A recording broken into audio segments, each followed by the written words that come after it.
welcome guests. We are here today for the Common Unity Podcast, and I have a very special guest with me today. His name is Bryce Webster. I had an opportunity to meet Bryce several years ago. Extremely intelligent young man. I also had an opportunity to meet his brothers, Isaiah and Devontae. Devontae and Isaiah also extremely bright. They all have that courage and that drive that you need to get to the next level. And I think that's where all three of them are going. All three of them are being successful. And I want you to get an opportunity today to listen to Bryce Webster and what he has to say. Talk to us, Bryce. What's up, Mr. John? How you doing? I'm great, sir. It's always great when I get to see you, man. Most definitely. But my name Bryce Webster. Like Mr. Jones said, I met him a couple years back when I was in high school. I was a troubled child, just like everyone else, And Mr. Jones kind of helped me move forward in the right direction as well. Like he also played a big key into me being where I'm at right now. As you matriculated from the West Coast to the East Coast, you were very young at 2 years old. So I'm sure a lot of the West Coast things didn't stick with you. But this summer, well, not this summer, this past year, you had an opportunity to go back to the West Coast. Did you guys play UCLA out there? Who was that? Yeah, UCLA. What did you think of California? What was that like for you? Definitely different from the Southern lifestyle I live. Like everything out there very fast compared to down here. Like it's super fast. Like then like everything more high expensive. Everything down here lower in cost. Everything out there way expensive. Like, but it was definitely like the sceneries and stuff, like the mountains and stuff. It was definitely something to remember for sure. Like that's something I'm definitely gonna have to go back out there and get me some more views of that for sure. Cali's a whole different lifestyle, man. I had an opportunity to live there for a year. They had me out in the high desert. I was at 29 Palms Marine Corps Air Ground Combat Center. But whenever we had time off, we go to LA, we go to San Bernardino. We check out the different places. And you're right, it's absolutely different from the East Coast. But there's always something going on, very expensive. And that shows us the relativity, though. Because we'll see people that are making $60,000, $70,000 a year in California, and they barely squeaking by. Yeah, most definitely. Well, that kind of salary here, that would be good money. Yeah. I did this reading. It was like the most cost of like the set price. You need like 100,000 to live like a comfortable life out there, like a regular life, like how we'll live down here. And if you make 100,000 down here, you living the life down here. So it's definitely backwards. You are absolutely right. You're among the top tier around here making that kind of money. But it makes things so relative in your mind when you could travel like that and get to see the different things that go on in different parts of the other nation. And it's exciting. I know it was for me. And when you come from, and we come from the same type background, I lived in the hood growing up all my life.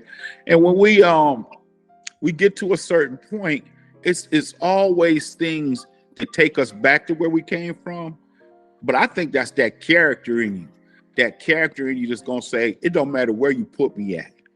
I'm strong. I'm gonna do what I need to do, and I'm gonna make it. Yes, sir. So how did you apply that type of attitude? I know for a fact, when we were in high school together, I know for a fact that when you initially came, the word on the street was, oh man, y'all get the 3 worst students in Columbus, Georgia. But you know me now, and you know that I don't listen. I just don't listen to folks. I'm going to observe for myself and interact with people myself and make a decision based off what they show me, which is what happened with us. And I'm sure y'all did the same thing. Y'all probably heard a lot of stuff about me, but y'all gave me a chance. You didn't come in there with a preconceived notion of who I was. And that's, I think, why we were also able to click like we did. But going from that one school to the other school, how did that help you?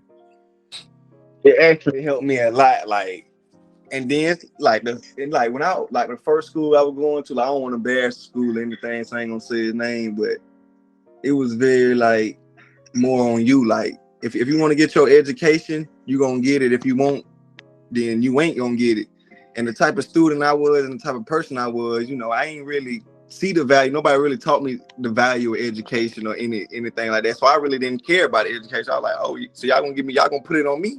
Bet. So I was like, I'm gonna do what I want to do. I'm gonna have fun. You know what I'm saying? So I went down the wrong road. I was troubling. I was giving them a hard time. But then the thing again, I felt like they didn't really understand. Like a lot of people say that they understand, but they really don't. Like, and I feel like when I got to Spencer with you, that you understood. Like you ain't just off the rip. You ain't just like, oh, these some bad kids. So I'm finna show them what's up. Like right now, before they even get here, like you gave me an opportunity to show you what kind of person I was and stuff. And then like I wasn't really like, I wouldn't say I was just like the angel child when I got to y'all, but y'all definitely helped me and worked with me, like got me to that level. Like I was still having a hard time. Like, I wasn't living with my real mom. I was living I was living with Miss Green at the time that worked at Spencer. So it was just hard, and y'all showed me it's more. It's always more to it than hard times. Like if you can get through these hard times now, then at the end it'll be easy. You'll be able to relate to both sides. And that's what the point in time I'm at now. Like I just graduated college, got a degree, and I got that background. Like I'm like the next job I'm working towards too is a mentor program, like the help kids that's going into foster home and getting out of foster home. And like I was in foster home, so soon as I they told me off the rip, like you're supposed to have at least 4 years of experience with child youth. But they were like, since you've been in the system and nobody that works here that been in the system, that we automatically gotta hire you just because like the children gonna automatically gravitate towards you and you'll be able to relate towards them more and have a experience and positive impact on them. And maybe you can tell them and give them tips on what you like, how you conquered it type, you know what I'm saying? Like how you got through it, what type of mindset you had. Cause it's definitely hard, like, and a lot of people it's hard to explain because a lot of people really want to understand, you know what I'm saying? But it's definitely always a hope. Oh, absolutely. And when you put the work in like you did, you're gonna be rewarded, and that's the key thing about it. Oh yeah, I mean, I love the fact that you and your brother stuck together and went to the same school to play football. And I mean that showed me a lot right there. And y'all take care of each other. That's a good thing, man. It doesn't get any better than that. But how did you feel as a freshman when you first got to a HBCU with all the things going on around you, having a schedule that you gonna make, not so schedule somebody go get to you, and having to factor in, well, I gotta go to practice, I gotta do this, I gotta do that. How did you make all that work? Tell me how you felt when you got there. Like when I first got there, it was like it ain't feel real because first off, I never expect myself to be in a college campus anywhere in that like environment, period. So I was shocked, and two, it's the time management. Like you really gotta like when they say you gotta really learn how to manage your time in college. You really got in my freshman year. Man, I just wanted them women and parties, man. Like of course I had to go to practice because they were paying for the school, but man, it was definitely a lot of distractions that you gotta like weave out eventually. Like, and then like as a freshman, and like they understood that coming in as a freshman, they were like, all right, these freshmen. So the teachers was a little more softer, but as you progress, it got harder and harder. Like the expectation got harder because they were like, you ain't a freshman no more, so we expect you to like learn how to navigate through now. Like you gonna got all the distractions out the way, you feel me? Got your time schedule together, but it was definitely hard. Like, but it was fun though. It was fun. So once they teach you the culture, and they know you understand the culture, then they hold you feet to the fire and make sure that you do what you're supposed to do on your own. It's on you. It's on you then. It's on you. I swear. But it definitely gets you ready for real life because like you got to build your own time and make sure you got you hold yourself accountable to make it to class or practice or whatever you got for the day. But yeah, man, I was always proud of you, not just because you played football, but the way you handle yourself off the field as well. But you guys on that football field, y'all was two demons, man. I got to give it to you. And I know Coach always bragged on y'all. He had a right to. You guys were the only guys that came through and was on that team where we finally beat our arch rival after how many years? I don't know, but it was too many. Y'all celebrate that because ain't nobody did it since. But, you know, it's like watching y'all grow up. That was very special, man. Very special. And see, I listened to you talk, and I know it's your turn now. Oh yeah. Talk about working with you. It's your turn now. Yes, sir. And I'm still learning as well too. So like I'm still getting better. Like this ain't it, you know what I'm saying? Probably another year or two, and I'm gonna hop back on this podcast. I'm like, dang, you done growed up a whole lot more now. Yeah. Well, that's gonna be a good thing. Anytime I see you, your brothers, like I said, that's a good thing, man. And one of the things I want to do when I wrap up this season, you know what happened, man. You know the hardships I've been going through lately. But I think I can do it again. One of the things I want to do, I want to fire that grill up, and we're gonna have put some reels back on there. But I want to do that with everybody who's been on the podcast for this season. So we got about another 4 or 5 weeks to get everything in, and once it's all set up, we're gonna come cook out and do a little viewing party and all that kind of stuff. Yes, sir. Sound good to me. Yeah. So how's your brother? I know. How's your brother Isaiah? I know he's doing that military thing, keeping us safe. Yeah, he's actually out there going through training in California. I forgot what part he out there in the desert or something. I ain't talked to him in like 2.5 weeks. He been out there. NTC. Yeah, but he getting ready to go to Germany. I think he going to Germany. I think they're gonna send him to Germany when he get done with that. Mm-hmm. Yes, sir. But he out there doing real good. I'm proud of that boy for sure. Well, absolutely, man. Absolutely. Yeah. He always had a good heart too, man. Oh yeah. I know he was gonna do something like that where, you know, he's serving and helping people. And yeah, he does it well. He does it very well. Oh, definitely got to get him on the podcast whenever he get free. Yes. Whenever I get a hold of him, whenever he get back where he can put his feet up for about 30 seconds or so. Yeah. Yes. Because I know he's busy. I got a story to tell too, because I know before he even got in the military, you know, hard times hit again. He had to come live with us on campus for a little bit. So, you know, he got a little bit of that college lifestyle. Man, that had to be something else, the three of y'all together in the same spot like that. I'd love to see that up close. Yeah. But let me ask you, man, we matriculated through the system here in Columbus. I look at Columbus because I've been back here since the 80s. I look at Columbus and then I go back and I look at Columbus now. And it's changed a whole lot, man. Yeah. But why are these young people out here constantly hurting each other left and right, man? What's going on with that? It's definitely the music that definitely play a key factor in. You know, music controls a lot. Like, you know, when I was in high school, I had to take this. You know, I was in eligible from football, so I had to sit out like 2 years. I was eligible. I took this music class, and I learned like back in like the 18th, 17th century, they used to actually use music to like control people, like the mood, like they did like actually control like your moods and stuff. So music definitely play a huge factor in it, and I just feel like attention, like people want a lot of attention nowadays. Like back in the days, everybody, you know, wanted to be about their family, you know, do everything for their family. Now I feel like everybody want to do everything for attention. Everybody want to be this big person. Everybody want to be somebody who they ain't really gotta be or supposed to be.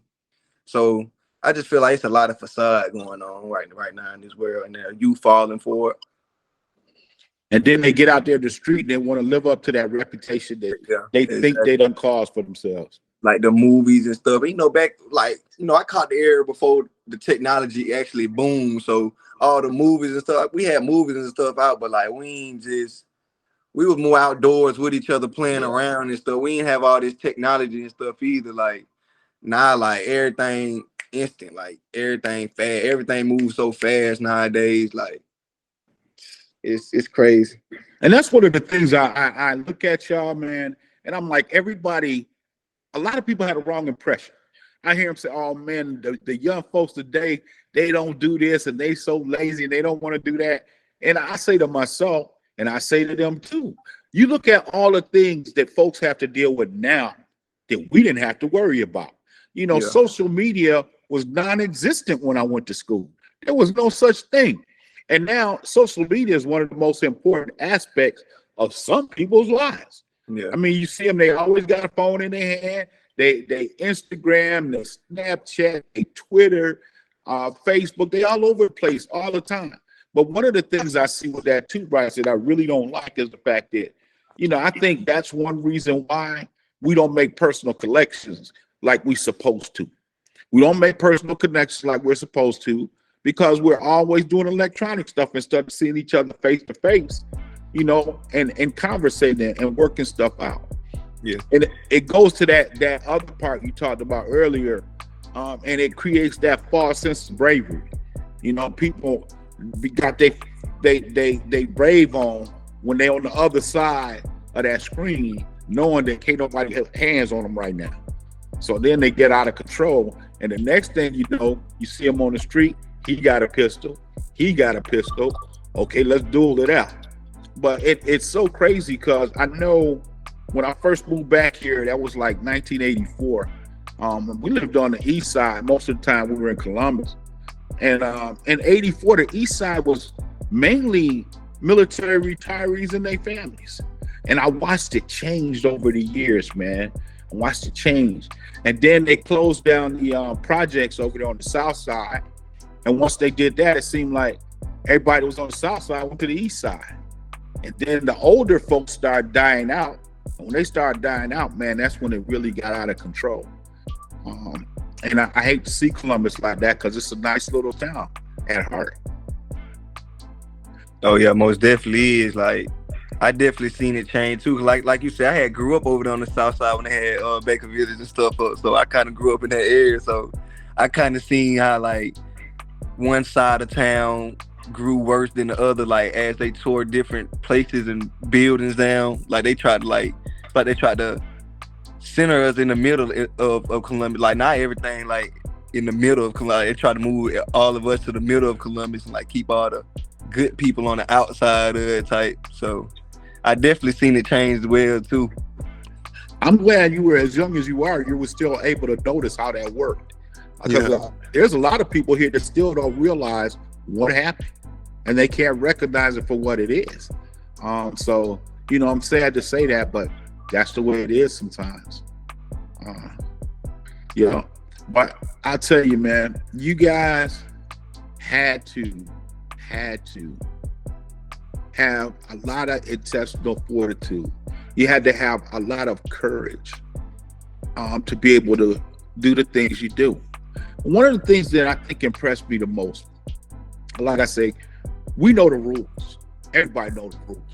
And the rules that you have on the street is way different from the rules you have at school.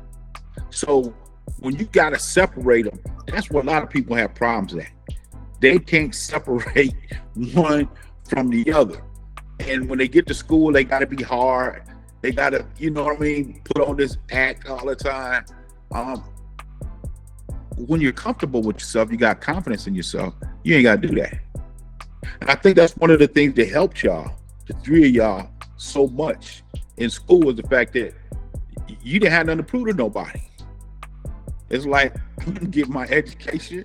I'm getting my education on. I'm get these books out the way. I'm going to get my diploma. You did all that. And like you said, it's funny too, because at the time when you first got there, you had no idea he was going to go to college, did you? I had no idea. Like I said, I had no idea. Like when I got to Spencer, I really was mad. My mama even sent me to Spencer. I was like, me and my mama and my brother got in the argument. Like we don't want to go to Spencer. But it's just crazy how like things played out, and like I don't know what it was, but it's like just listening to y'all every day, like forming bonds with y'all. It got to a point like something clicked in me. Like I don't want to let y'all down, and I don't want to let myself down. Like I don't know what it was. It clicked, but something clicked in my head, and I just had to like change everything, like for me and for y'all. Hey, I really appreciate it. Now, I tell you what, I think the biggest thing about it is I think it's respect. Because there's no way that I'm going to disrespect you or disrespect your brothers and then turn around and think y'all going to respect me. Life don't work that way. And you could think back. I didn't yell at people. That's not my style. I talked to them. I didn't yell at people. I didn't curse at nobody. I didn't threaten nobody. That's not my style. But I'm gonna tell them the truth. If they can't handle the truth, then they got a problem, not me. And we work it out from there. And just like you said, I think you hit the nail on the head. Just like you didn't want to disappoint me, you don't want to disappoint Dr. Freeman. I didn't want to disappoint y'all. That's why it's a lot of times I would do things and people would get mad, but they just had to get mad. Because as long as you're in there trying to get your education, that's what I'm gonna help you do. You know what I mean? They forget about the fact that at one time they was kids too. Yeah. And they was doing the same type things without even thinking about it.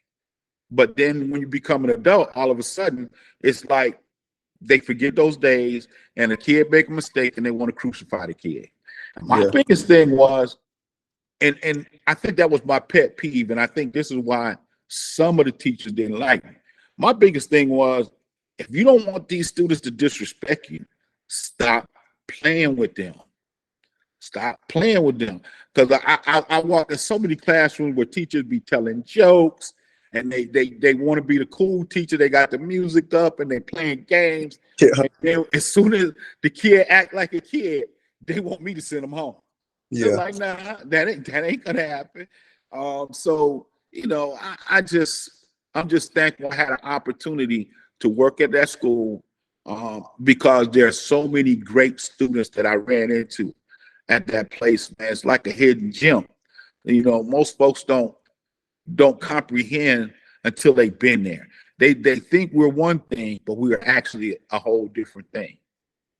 Yes, sir. And then like another thing that I got a back cherry on, like it was the approach. You know, like your approach was always like loyal. Like it wasn't no approach like it wasn't no strong aggressive approach. Like somebody like me who been through the stuff I've been through, I'm not finna listen to nobody who just finna yell and just yell at me all day. Cause now I'm finna yell and disrespect you back. Like I had a problem in college with one of my coaches. Like that was his biggest thing. He didn't know how to talk to people. And like I'm one of them people, like my other teammates and players, they didn't really want to say nothing to him because they know they playing time being jeopardy. But how I looked at it, like I don't care. Like if I play, I play. I don't. But one thing about it, like he got to learn how to talk to people. Like this ain't back in the days. You just can't cuss and talk to anybody any type of way you want. Like, cause we grown men too. Now I'm finna talk and yell at you the same way you talking to me. And now, since I'm younger than you, it's disrespect. But nah, I'm just coming at you the same way you coming at me. And you, like you said, you never came at anybody like that. So if anybody just came at you like that or gave you that kind of energy, then it was always like, you know what I'm saying, they fought, you know what I'm saying, they always, like, you know, I used to sit in the office with you. They used to, my bad, Mr. Jones, man, I was mad at the time. I ain't mean to come at you like that because they already know, like, you don't that you don't deserve none of that or anything. Like, yeah, yes, sir. But yes, it was a eye-opening experience and something I wouldn't trade for the world, man. Being at that school and the historic nature of the school itself, it was something that made me proud because I look at the alumni, which you're one now. I look at the alumni. Did you see all the support that y'all used to get from the alumni? Oh man, to this day, like I went to one of the Spencer basketball games. I seen Monk, all them. They all showed me love. Like every time I see them in number love, like I said, did we beat Carver? So it's nothing but love every time I see them. So we the only ones who did it. So Yeah. But even when I was in Spencer, I always knew Spencer probably had the strongest alumni system like at any school in Columbus though. Well, at Muskogee or Phoenix City, any surrounding area, I feel like Spencer got the highest supporting alumni. Like they have barbecues on the weekend, like they got a whole Facebook group chat. Like they just do stuff with each other for no reason, like just because. Like if you graduated, if you're alumni from Spencer, you invited to anything they got going on at any time. Like you family. And they hold it down like that too. You know No, what I mean? definitely. And one of the things that's funny to me And I never really told people, because some people are jealous or whatnot. But you look around Columbus and a lot of the power positions that are in the city, you got Spencer graduates in those spots. And people would never think, oh, you got a school. This was the only school for blacks when it first opened. It was in the city, and it's got that pedigree. And most people think, oh, that school ain't no good. But man, you had some great students, some great teachers. The alumni was on point. Yeah, I love to do it again. And I see the kind of product yourself, your brothers that come out of there. Can't beat it, man. Can't beat it. Definitely something to experience. Like, it's crazy. I always tell my high school stories. Like, probably the best time of my life in high school. I'm glad I got that opportunity to be with y'all for sure. But yeah, man, going to that Alabama State and doing your thing. You got that paper in your hand now. Nothing wrong with that, man. How you feeling? I feel good. Like, I'm a step ahead than everybody else. Like it's so many of my homeboys and friends that I was like, dang, like, you probably be something. Like, I hate to say it, but I'm like, dang, like, I'm really past them now. Like, I always like, it's like, it wasn't beneficial for me, but I always put myself behind because, how my situation and stuff. But now I'm ahead. Like, I ain't let that hold me down. Like, now I'm ahead of the game. Like, you kept fighting. You kept fighting, then you overcame, and that's what it's all about, man. I want to say the courage that you and your brother show, man, is amazing. Never give up. And that's one thing I always try to tell folks, man. And we run across folks sometimes who ain't got that inner strength. They ain't got that drive. But they got to understand, if you just keep swinging, man, eventually you're going to connect. Yeah. So you can't stop. You got to keep going hard as you can. And good stuff will happen. Got to. Cause God ain't gonna put you nothing through you can't handle. And as long as especially if you keep faith in God, like, cause I prayed, like, I always kept God on my side for sure. Like, he definitely number one. He definitely number one for everything. And that's the way it has to be, man.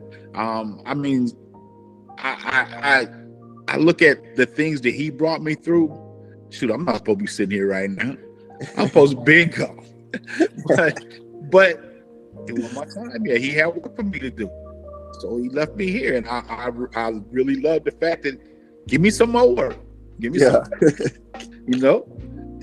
keep serving. And you're right. That's what we need. That's what a lot of folks need. And I feel sorry for those who don't have that relationship. And we have some like that. They just don't have that relationship. But we're getting ready to close out.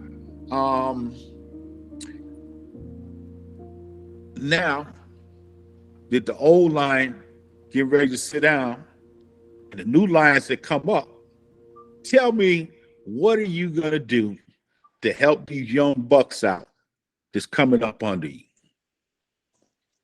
I'm about to honestly, like, I think of that every day. Like, I think of a way how I can just, like, change the world, like, get everybody, like, on one accord. Because that's what it's really going to take. Like, everybody going to have to see eye to eye. Like, we just can't be like all this racism, all this black killing each other, all this lying, like all this, just everything that happening in the world. Like, it's gonna have to change. But what I'm gonna do, I'm gonna have to lead by example. I'm gonna have to show them the way, and I'm gonna have to keep showing them, like, life's gonna be hard, and it's gonna get harder from here. Like, I can't imagine what my son gonna have to go through. Like, what I'm gonna have to tell and show my son. Like, but I'm gonna have to find a way, but I'm definitely gonna give everything in my power to try to support and, like, cause, like, if when I get real wealthy, cause I know I'm gonna get real wealthy, I'm gonna make sure I give back to everybody. Like, I don't want, like, if I run across you struggling, I'm gonna offer you a job off the real. I want to be one of them people, like, instantly give back. Like, I don't want to see nobody suffering around me. Like, I want to live on top, but I'm gonna, like, when I die, I want all my stuff, like, to be passed down. Like, I don't want to own nothing. Like, I want to give everything back. I want to at least support, at least I want to at least change at least 2,000 family lives. Like, whole families. I ain't talking about, like, one person. I want families, like, broken families. Like, that's my minimum goal. That is a great goal to have, man. And I like the way you predefine that that little passage you had right there, because you talk about the fact that the only way we're going to fix this thing is for us to be together.